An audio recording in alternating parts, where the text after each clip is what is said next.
So cheers and happy Homebrew Wednesday. It's the end of January.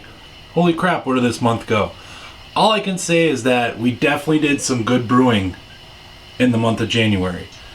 We started off at January 2nd, did a double brew day. We had 10 gallons of this, my New England IPA, nice and hazy.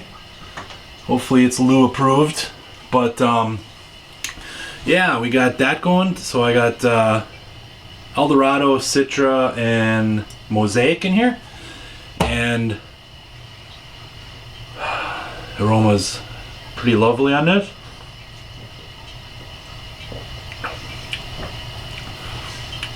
It's drinking all right. I think maybe one of the hops needs a little tweaking, but you're getting a nice, nice hop bitterness. There's some citrus, some fruit. A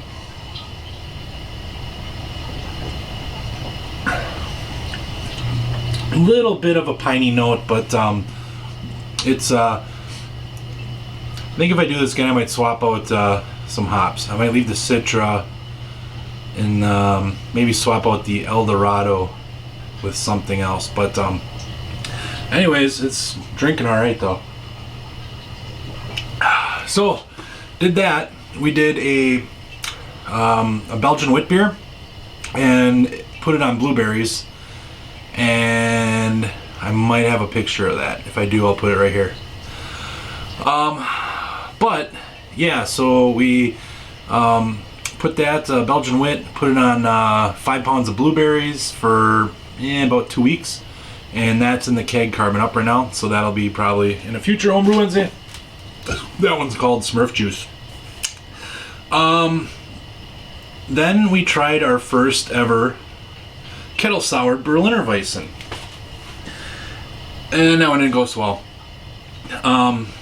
Mashed, drained into the fermentation vessel, had a lacto starter that was going, pitched that, put it into my fermentation chamber, cranked it up to 100 degrees and left it for like 2 days, pulled it out, boiled it, pitched USO5, and it got, like, it's, obviously supposed to get infected a little bit, but something happened and it didn't turn out. It got infected, just didn't, it had that almost butyric taste to it, and wasn't pleasant at all. So that got dumped. First dump batch of 2017. So we decided to mount up again. This time, big shout out to Josh Secaur and Wally Feck for helping me along on this. Kind of helped me realize maybe some areas that I screwed up on. So we did it again, like 2 weeks later. That kettle sour, we made sure we brought it up to boil for 15 minutes, then put it in the keg or in the fermentation vessel, and then pitched Good Belly probiotic. I used the mango one as recommended by Wally and Josh. So that one went in the fermentation chamber, same MO. Pulled it out, boiled it. I think I threw just a little over an ounce of Azaka at flameout. That's it. And pitch USO5, and it's been fermenting and smells like mango. Like coming out of the airlock, it smells like friggin' mango. It's kind of cool. So what's going to happen with that is, if it turns out, it's going to get peaches and mango. So stay tuned for that. I'm hoping it turns out. It tastes really good in my head. This past weekend we brewed up a porter. Just trying to play around with a recipe that I can use as a base, and then spin off on it for like coconut or chocolate or coffee, whatever. Just kind of play with it from there. So kind of working on that. This coming up weekend, I'm really excited. We're going to a brew fest here in Wisconsin, and going to be hooking up with Jake from Super Brewers, Josh Secaur, and Aaron Gross. Should be a good time. Maybe there'll be video. I don't know. It depends. Maybe before beers. I don't know. So that's what's coming up. I have a request for another Blue Moon Belgian Wit style beer. So that's coming down, and then we're going to be brewing my NE IPA in probably like 2 weeks. And then I got another little surprise that we'll be probably talking about on a future episode. So Dan Disseletts, cheers to you, buddy. Thanks for hooking me up. And yeah, and then only other thing is got been talking with Mike from the Dean's List, and hopefully maybe doing something there too. So we'll see. It's gonna be a fun 2017. I think it's you know, trying to get brewing again, work out some bugs. I'll get some videos posted. I know last video some guys are asking about my 2 controllers.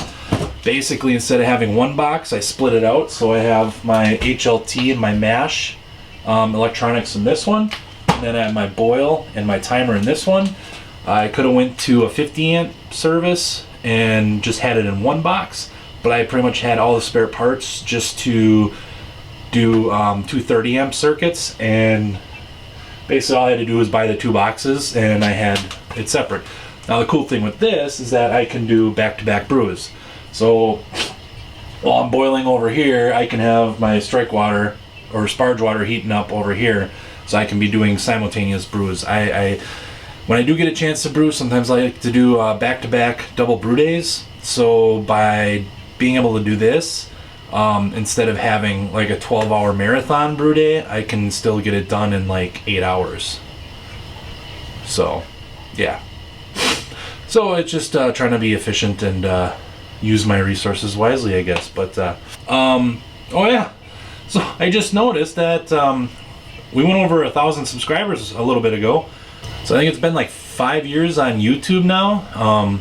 So it's taken me a little bit longer than some, but it's been a fun ride. I've met a lot of really cool people, talk with a lot of cool people. The community is awesome, great. I can never say enough about the community. Since you guys do actually check my lame ass videos out, I appreciate it, and try to get some better content for you this year. But yeah, that's all I got. Till next week, cheers and happy Homebrew Wednesday.